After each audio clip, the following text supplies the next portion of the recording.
making the railway journey from London to Edinburgh, and just before you cross the Scottish border, there's one particular town on the right-hand side of the line where the River Tweed meets the sea, and which this particular traveller has always wanted to visit. Well, after passing through non-stop on many previous journeys, now at last comes my opportunity to have a closer look at Berwick-upon-Tweed. Berwick's fine position, with the sea on one side and the river on the other, gives it the feeling of being an island. But its location, so near to the Scottish border, has brought turbulence as well as prosperity. Berwick is the most northerly town in England, but it was not forever thus. Indeed, it frequently became the most southerly town on the east coast of Scotland.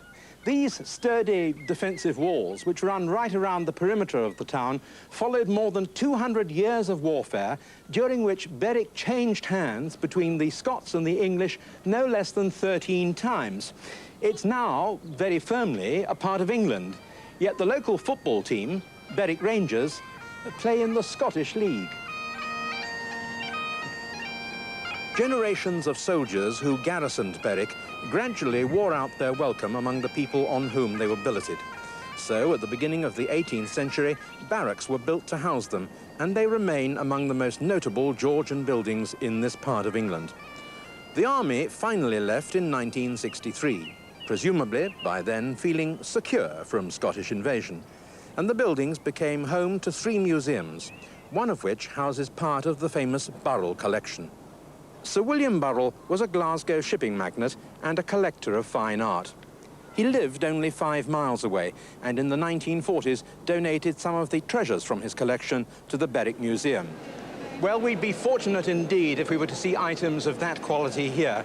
But who knows? After all, it's the very essence of the Antiques Roadshow that as we begin our day, we have literally no idea at all what we're going to find. All I can say at this stage is that David Batty has already seen something he rather likes. What immediately strikes me about them, well, there are 2 things. Firstly is that they are actually very precisely drawn. The painting is very, very carefully delineated. If you look at this border on here, it all works very well. Somebody's thought very carefully about those little scrolls. The whole balance of the design has been very carefully thought out. We've got on the shoulders here the 8 Buddhistic emblems. Is that what it is? That's what they are, yes. And those we see on many, many things. They even turn up as marks. We've got a 5-clawed dragon running round here and repeated on the cover. And he's amongst clouds, which is what these things are supposed to be. And there's the flaming pearl, the Buddhistic pearl of wisdom, which they are disputing or chasing. Oh, is that what it is? Right, so first we got rather nicely painted. And the second thing that strikes me immediately about it is this weird, smudgy, dirty brown-looking painting with traces here and there of red. I would like to just try something, because I've got a feeling that that is not contemporary colouring, and out comes the... Disaster. Yeah, that's it. Now, this is where the owner starts going, what's he going to do? We'll just see what happens if we find a bit of red here. It scrapes off, OK? And I wouldn't mind betting that this scrapes off as well. Look at that, comes straight off. This is somebody, I don't know when, in your family, brightening them up, probably a child, nothing to do with a wet afternoon. I want to do some painting. Well, paint that then. And off he goes, carefully painting in the clouds and the Buddhistic emblems. And that's cold painting, as we call it. That should come off, and you would then have pure blue and white, which is how they started out life. Oh, okay. Now, having said all that, this is the real joy. On the bottom, the mark. Now, of course, Chinese marks one simply cannot trust. They stuck any old mark on any old thing, and you've got to know the way the mark's painted and everything else, and tie it up with the shape and the painting to make sure you've got the real thing. All comes together. This is actually, yeah, exactly, this is what we call mark and period. Now, this is the mark of the Emperor Dao Guang. It's a seal mark. It says Ta Qing, which is Great Qing dynasty, Dao Guang, which is his name, Nian Qi, made in the reign of, and in seal characters rather than written. And this was made during his reign, therefore it is mark and period, and he reigned from 1821 to 1850. And that makes an enormous difference because a pair of 19th century export ware blue and white jars and covers like this are worth a couple of £100. But because they're mark and period, and I believe that all this dirty colouring will come off, it's going to make an enormous difference to the price. And given the market's still a bit flat, they would still make £4,000 to £6,000 a pair. And it could be quite a bit more if you keep them for all month. Surprised? Is that right? Yes, very much. How long have you had Yes, I've always loved it. Well, it was the seat that was beside my father's desk. And I loved it. I used to sit on it when I was a child and feel I was a queen, you know, Oh, how and fun. king. Well, yes, a regal-looking It was- chair anyway. I just loved it, and eventually they said, look, you love that chair, you know, take it. And so I how did. marvellous. Oh, very good. And What I like about it is, in fact, that slightly regal look to it. Yes. The Carolean period, after the Restoration, you had this sort of flamboyance. Yes. And with all these curves interspersed with straight lines, you get this wonderful, wonderful arm, which is almost a humanoid. Yes. It's What we lovely. always thought. And then, of course, you come down, you've got turn sections, which have to be rectangular at various points to take the junction of the stretchers. And then, right at the bottom, you've got a little curled foot. It's rather like a little knuckle, you know, as Yes. if you've done that. It's called a Braganza foot. And it simply was an influence from Spain after Catherine of Braganza, the Infanta of Spain, who married Charles II. Yes. Now, the one thing is, when it started life, it wasn't upholstered. It should have two stretchers down the centre here and probably a cane panel. Yes. Now, there. There, you can feel here. Now, do you feel that? Oh, There's a yes. curly stretcher inside there. Do you know, I've never noticed that. Right. And it comes up to here, down the centre, and then curls away, following this outline, across here. From that point, those 2 points Yes. there would have been 2 bars, 2 uprights, and then a cane panel, and then, again, you've got a very fancy line in here. Look at this, wonderful, you see? And that would all be carved and moulded. Now, imagine how lovely that would look. Yes. Well, I mean, it looks fine now. Yes, You but- can't do anything about it. But imagine how elegant with just a cane panel and, of course, a cane seat, Yes. not upholstered. So this was done, in the 20s, I should think, which was when a lot of them were done. But it's wonderful to see such a pretty chair, an important-looking chair, this lovely shape, original paintwork, 1675, 1680. Lovely. Not a big money item, you No. know. But a chair today that would probably cost you, £1,800, £2,000 to replace it, even in this state. But it's lovely, wonderful. Thank you. Such a good character. Oh, isn't that splendid? Where you go? What I love is the waterfall.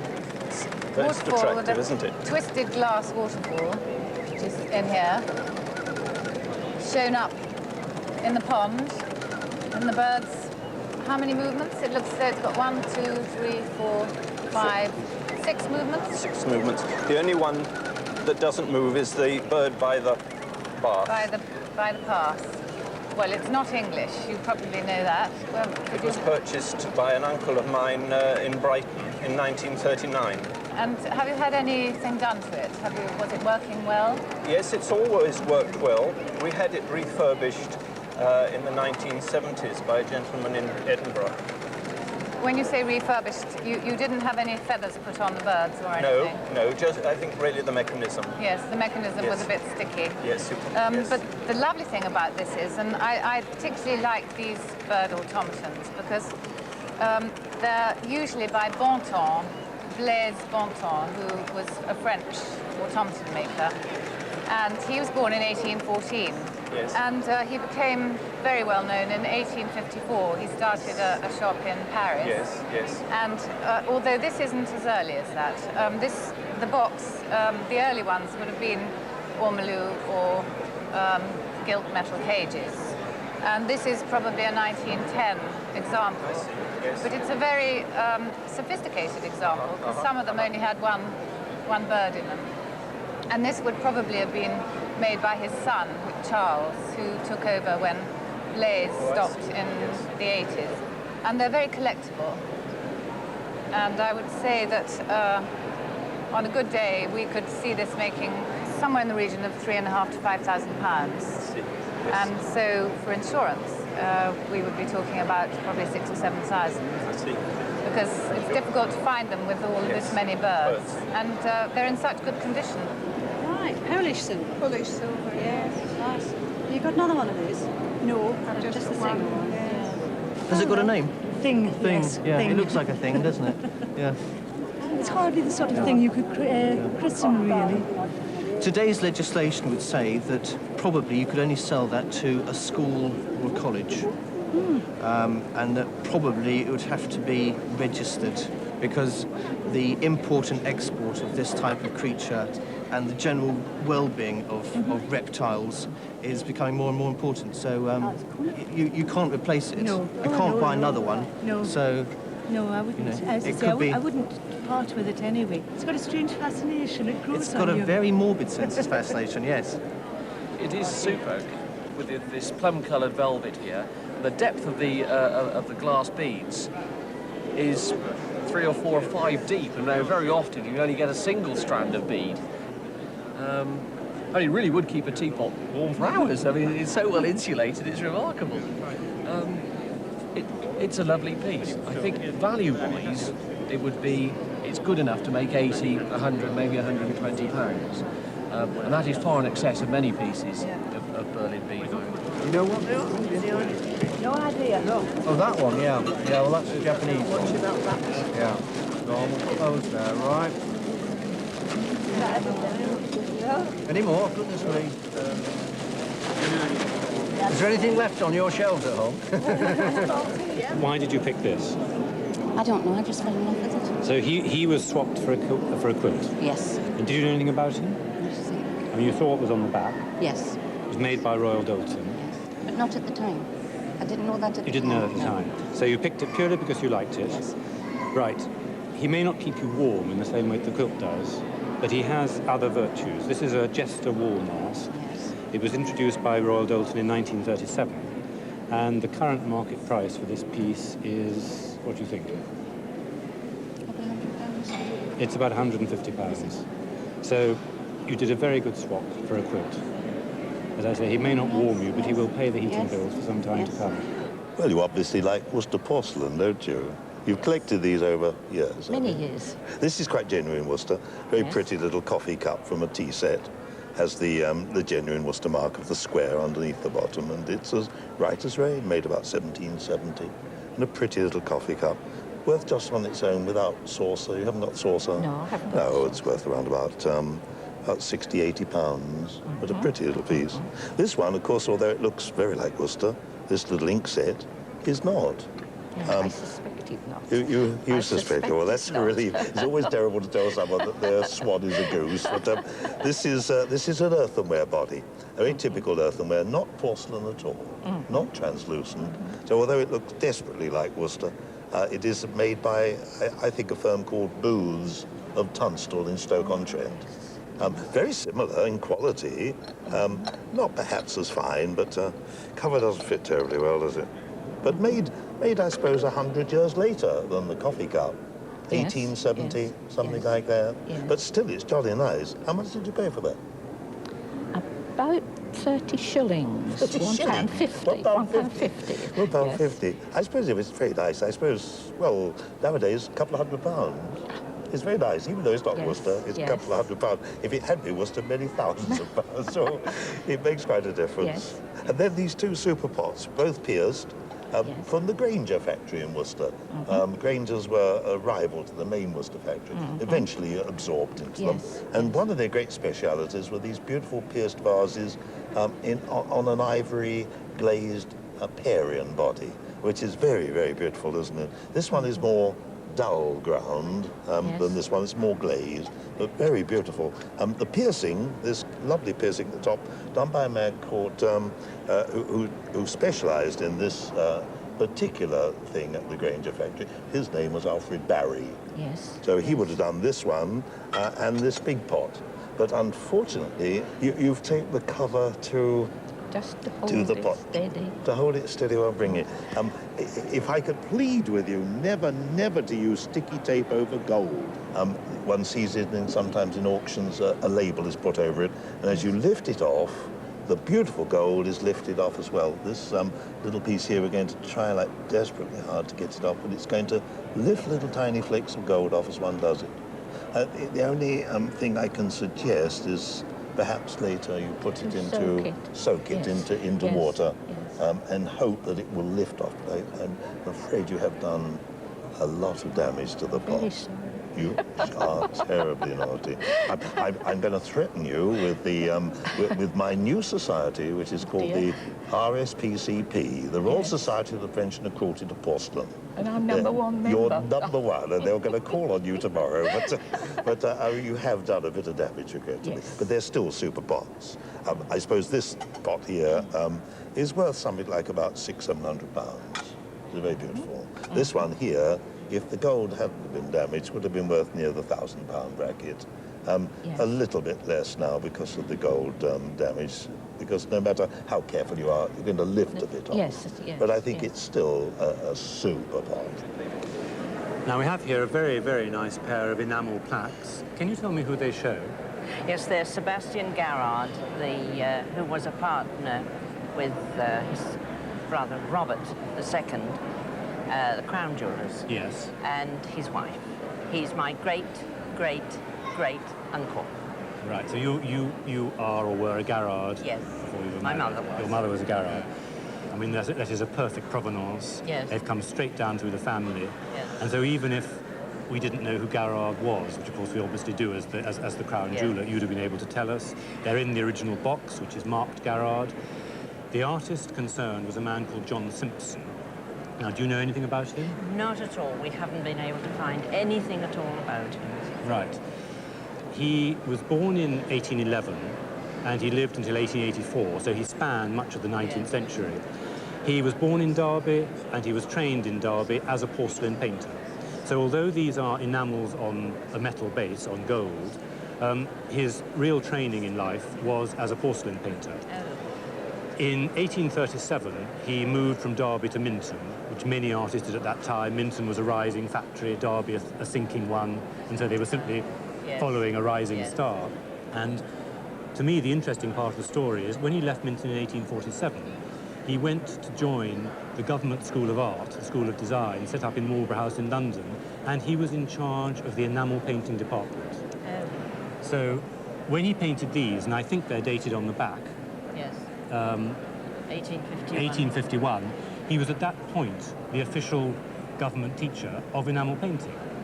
And so, oops, sliding down. And so he fits very much into the whole pattern of the Victorian development of the decorative arts.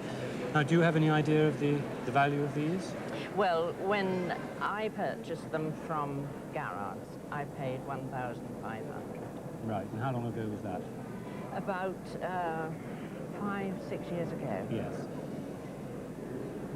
Well, I think you did quite well. I mean, it wasn't the greatest bargain of the century. No. But you wouldn't expect that. It was a fair price for the time. Yes. Simpson is now, I think, more appreciated than he was then. I'd push it up towards 2,500–3,000 for insurance purposes. Really? Perhaps a bit less in terms of market value. Yes. So say 2,000–2,500, because they are so good of their type. Well, this is a find, I must say, a collection of Darwin letters. Tell me about them. Who are they to? They're to my grandfather in Portugal. This is the William Tate here. That's the William C. Tate who then wrote a book called On the Birds of Portugal. Birds of Portugal, of course, yes, absolutely. Well, the first letter I see is dated 1869. Now, Darwin, as you know, was born in 1809, and so he was 60. The origin of the species had come out 10 years earlier in 1859, and so he was a very famous man by this time. And so your grandfather writes to Darwin, and he writes this wonderful letter. I thank you for your very obliging letter, and I'm pleased to hear you have been interested in my works. As you've been so kind as to offer me some notes, I shall be glad to receive any facts about which you feel quite positive. So Darwin was getting lots of correspondence from lots of people. Yes. Now he goes on here. Tell me about this. This is the bit about the Drosophilum. Drosophilum lusitanicum. Yes, now that is a carnivorous plant, isn't it? Yes, that's a fly-catching plant. A fly-catching plant. He mentions it's a rare. It isn't at all that rare. It grows on sandy soil. It's particular to Portugal. Which is particular to Portugal, indeed. Yes. And then he signs it Charles Darwin. Charles Darwin signed in full. I mean, that's very nice indeed, with a little footnote at the bottom there. The second letter, he writes very excitedly because he's asked him to send him one of these plants. Dear sir, your kindness is extraordinary. Great about the Drosophilum. And he writes 4 pages again saying how extremely excited he is. We then go on to April the 18th. All from Down House, Bromley, Kent, which is where he lived and where he died. A very fine house, now a museum. And he says, I'm not very well after a fall from my horse. So write to thank you for your obliging letter, etc., etc., etc. And he goes on, I haven't been able to go and see the plants in the greenhouses because I am far too weak. And so this is a rather sort of a short letter, just signed Charles Darwin. And finally, June the 1st, dear sir, I'm very much obliged for your kindness, and your grandfather had obviously said that he was in London and would love to come and see him. And he puts him off, and he says, I have so little strength that I shall not be able to examine your plants for a considerable time. You can send them if you please, etc., etc. And he signs it again, Charles Darwin. Now, is there anything about this collection of letters that seems odd to you? No, I mean, I know he went through a period, he always thought he was very ill, and there was some, like, how ill he really was. Yes, it's nothing extraordinary particularly, but you have 3 letters that are not autograph letters, and 1 that is an autograph letter. The unenthusiastic letters are all written by an amanuensis, probably his wife, who did a lot of writing for him. And this exciting letter, this one, is the one which is written in his crabby handwriting. You can read all the others easily. Yes. I could read all the others easily. This is the one I had to ponder over rather a lot. This is in his own handwriting. And this is the big one, the 4-page letter. Although it's not signed in full, that's the one that shines for me. In this one, he actually puts a little footnote there, which is in his own hand. Which is quite a nice little item. Nice item, yes. But there we are. Now, Darwin is not unusual because he was a famous man for a very long time. As you know, he went on in his 20s, he was on the Voyage of the Beagle and wrote that book after that voyage. And so he was writing all his life, so his letters do come onto the market quite often. Yes. But I wonder if you've had these insured. No, I have no idea. Well, I think a very nice collection of 4 like that with good content about insectivorous plants. I mean, his book on insectivorous plants came out in 1875, so this is all, you know, all to do with the whole writing and all the rest of it. And the connection with your famous naturalist grandfather. I would say £5,000 to £7,000 for the collection. Well, that's very interesting. Well, thank you very much indeed. Well, thank you for bringing them along. He's a very well-loved bear, but not of any great value. In fact, you can also feel he's been restuffed. It's very soft in his... Yeah, in fact, another. Oh, there's been an operation down there at the back. Right. You know, obviously he got a bit... when they took the growl around, they repacked it. Right, because his head is still full of the original packing. That's something called Excelsior, which is like wood wool or wood straw. And inside it's kapok, which is a much softer fabric. But for all that, I think I can't tell you that he's going to be worth a lot of money.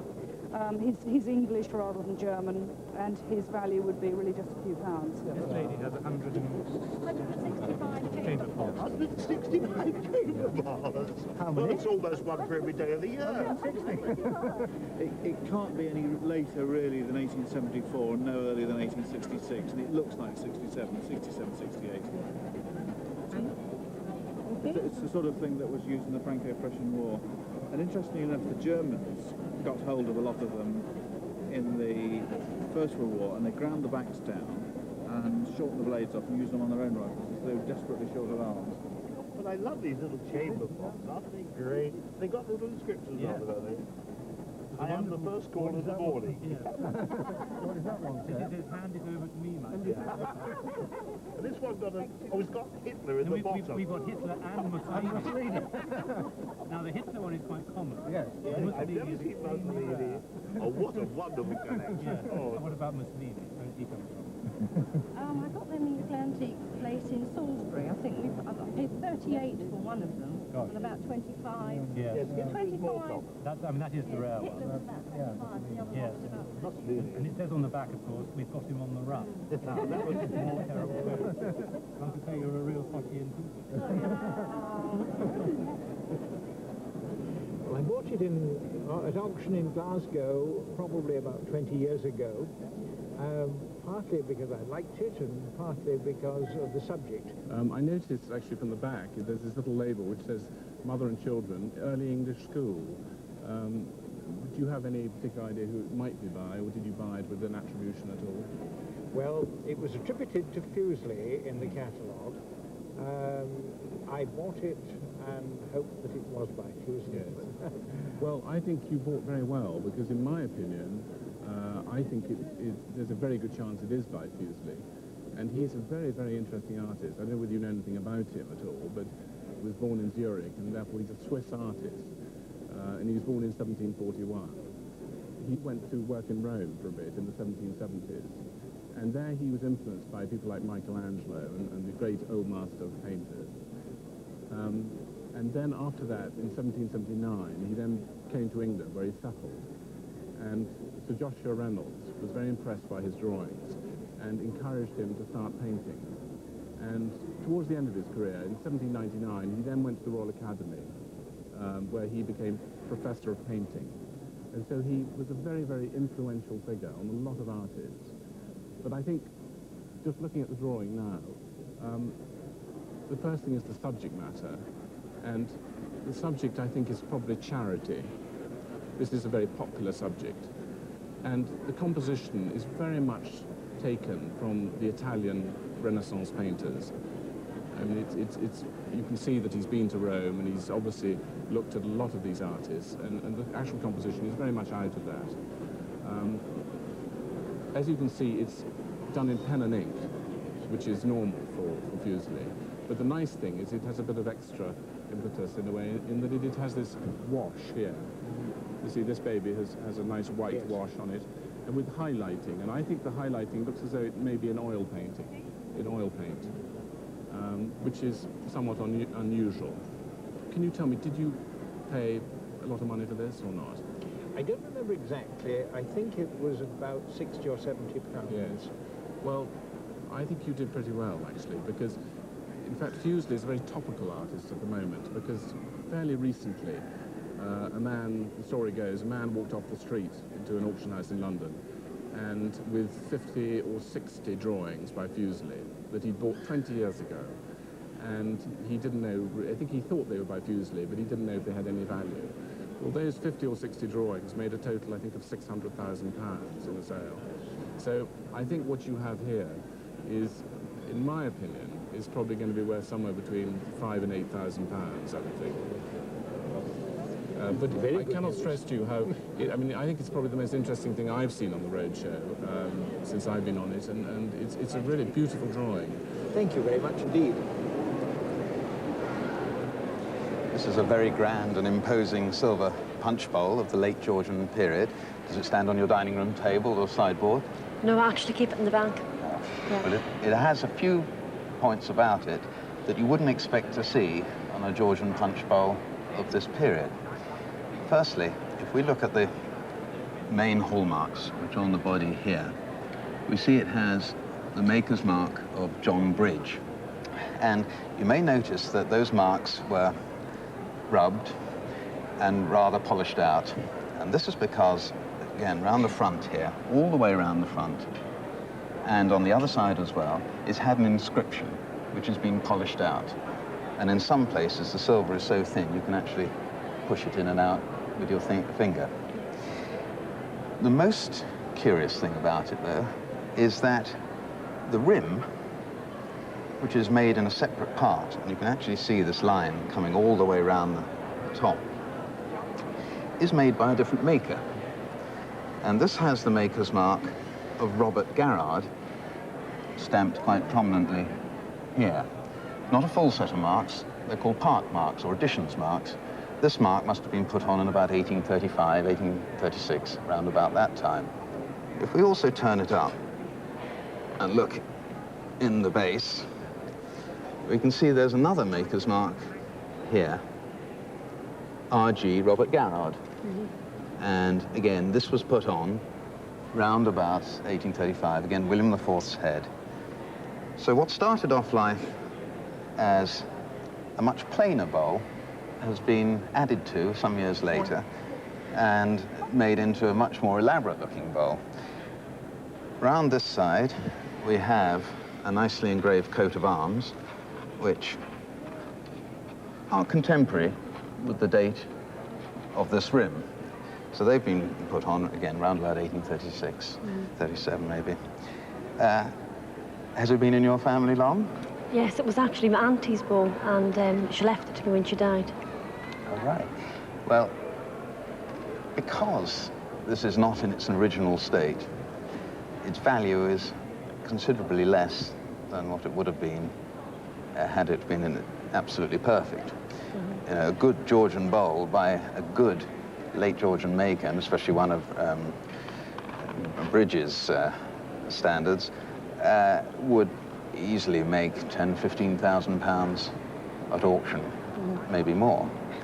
But because it has been tampered with, and because the silver is very thin in places, I would expect it only to make about £3,000 to £5,000 at auction, although one would insure it for somewhat more.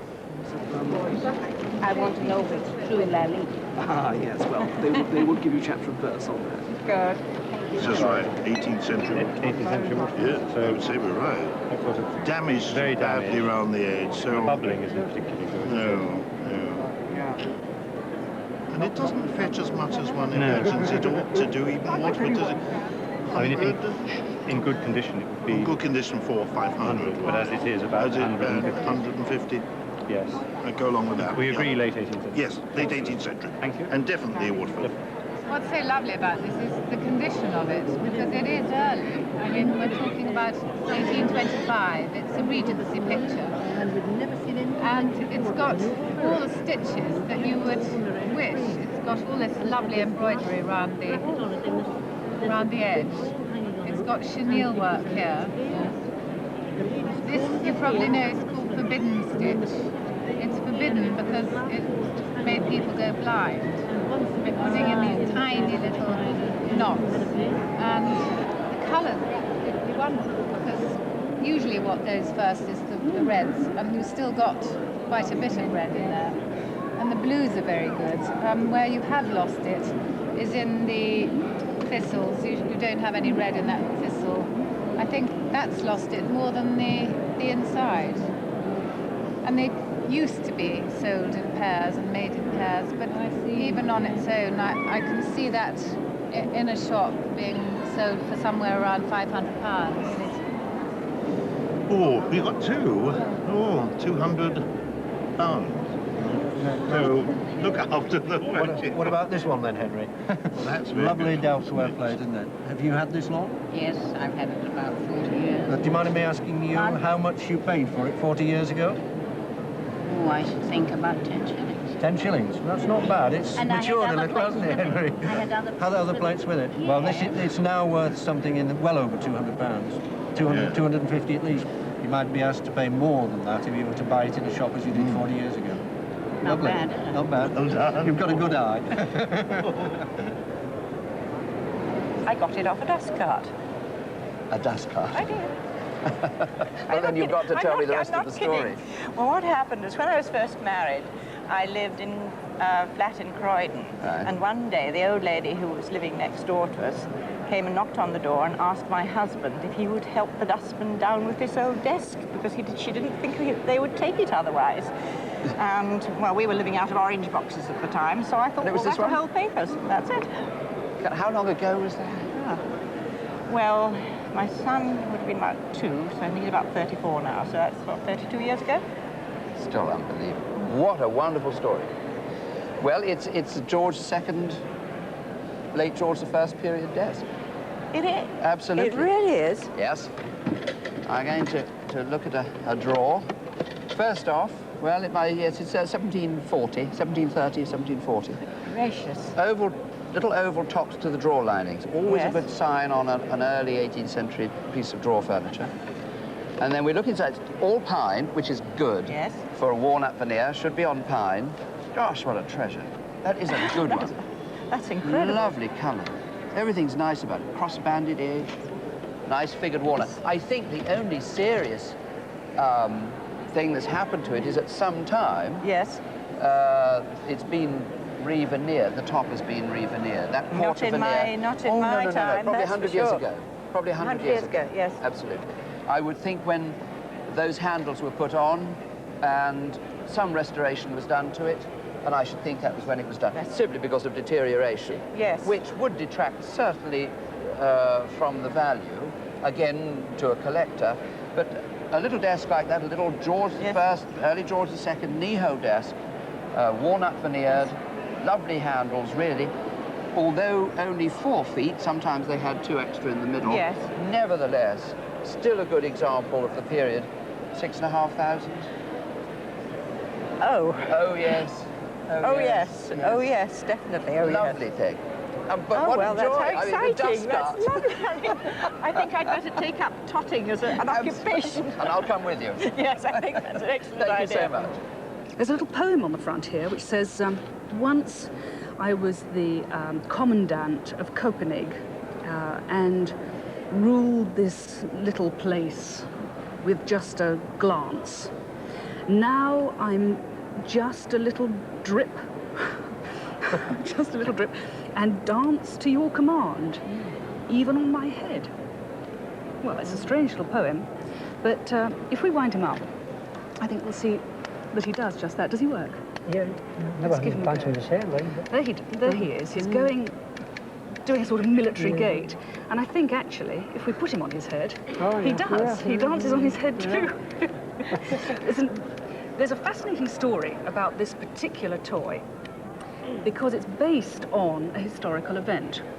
And the toy itself is called the Captain of Copenhagen, who in 1906, whilst the town of Copenhagen was under military rule for some reason, went to the treasury and absconded with the whole town's money. So it was a very famous scandal, if you like. And this was in 1906, and within a few weeks of that event taking place, Lehman, the company that made this toy, very cleverly converted one of their toys to represent this particular man. And this toy is much better known without the greatcoat on and with a different hat as the Lehman Sailor. And they added a moustache to give him a sort of more military look, and they gave him grey hair. What have we got here as far as identification is concerned? Oh, well, now that is riveting. Look at this. You've got here the patent date of May 1903. It just gives some more backing to my theory that they used the sailor, because this event didn't happen till 1906, and here on the bottom we see the 1903 date, which relates to the sailor. So we know that that once was a sailor. He's in very good condition. Look at his epaulets here. Look at his buttons. And this, I love this sword. Let me just get to his sword again, because that's really frightfully swish. Look at that. And look, underneath, he's the navy blue that the sailor originally is. So it's all sort of coming together, isn't it?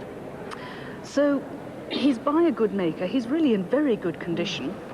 At the back here, there's the key. That also says Lehman on it.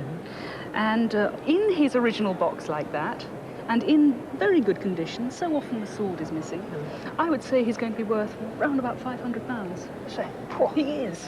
You're going to look after him now? Yeah. Put him back in his box again. For me, Arthur Melville is one of the great unsung heroes of modern watercolour painting. I mean, we're looking here at the work of a genius work of a young 23-year-old. He was studied at Glasgow School of Art. At 17, he travelled to France and studied under Bastien Lepage, producing some extraordinary works, and then he travelled south. And here he is in Cairo, aged 23, with this extraordinary, almost uncontrolled dapple technique, which is completely controlled. and describing the coolness of the covered bazaar in contrast to the bright light outside. We see here in this area the